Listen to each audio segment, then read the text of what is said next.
কেমন আছো সবাই? আশা করি সবাই ভালো আছো আর আমিও ভালো আছি। তো আজকের ভিডিওটা দেখে অবশ্যই বুঝতে পেরেছো যে এটা কিসের ভিডিও। তারপরেও বলে দিই, এটা হচ্ছে একটা মতুয়া মেলা, যার স্থান হচ্ছে উত্তর চব্বিশ পরগনা জেলার গাইঘাটা থানার অন্তর্গত ঠাকুরনগর ঠাকুরবাড়ি মতুয়া মেলা। তো এই মেলার এক বিশেষ ব্যাপার হচ্ছে পুণ্যতিথিতে একটা স্নান যাত্রা হয় কামনা সাগরে। আর এই কামনা সাগরে স্নানের ফলে মনের আশা পূর্ণ হয়।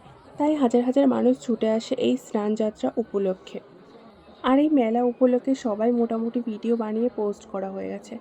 আমিও ঠাকুরনগরবাসী আর আমিও ভিডিও বানাতে পছন্দ করি, ভালোবাসি। তো আমিও ভিডিও বানিয়েছি, তাই তোমাদের সঙ্গে সমস্তটা শেয়ার করছি। আর এটা ছিল মেলার তৃতীয় দিন, কারণ প্রথম দুদিন তো প্রচণ্ড পরিমাণে ভিড় থাকে, মানে এই জায়গাটায় পা ফেলার জায়গা পর্যন্ত থাকে না।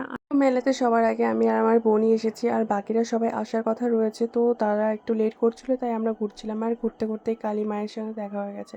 আর এটা হচ্ছে পুরো মেলার ভিউটা, যেটা নাগরদোলনার উপরে উঠলে একদম সুন্দরভাবে দেখা যায়। আর আমি এটাতে উঠতে কিন্তু প্রচণ্ড ভয় পাই, মানে উঠলে আমার তো কি বলবো, আমার জীবন যায় যায় অবস্থা। তো আমি এটাতে মানে উঠেছি, কিন্তু আমার যে ফার্স্ট টাইমের এক্সপিরিয়েন্স হয়েছে, আমি আর নেক্সট টাইম উঠতে চাই না, মানে 1000 টাকা দিলেও উঠতে চাই না। তো তারপর চলে আসলাম আমরা এখানে বেলুন ফাটানোর জন্য। তো এখানে ফাটাচ্ছিলাম, বেশ শখটা বেশ ভালো লেগেছিলো। এরকম ভাবে তো আমাকে মেরে দিল। ওই মাঝখানে ওইটা নীলটা না রেডটা ওই মাঝখানে হ্যাঁ হ্যাঁ তো এখানে আমিও বেলুন ফাটাচ্ছিলাম, বাট আমার ভিডিওটা কেউ করে দেয়নি, সো স্যাড।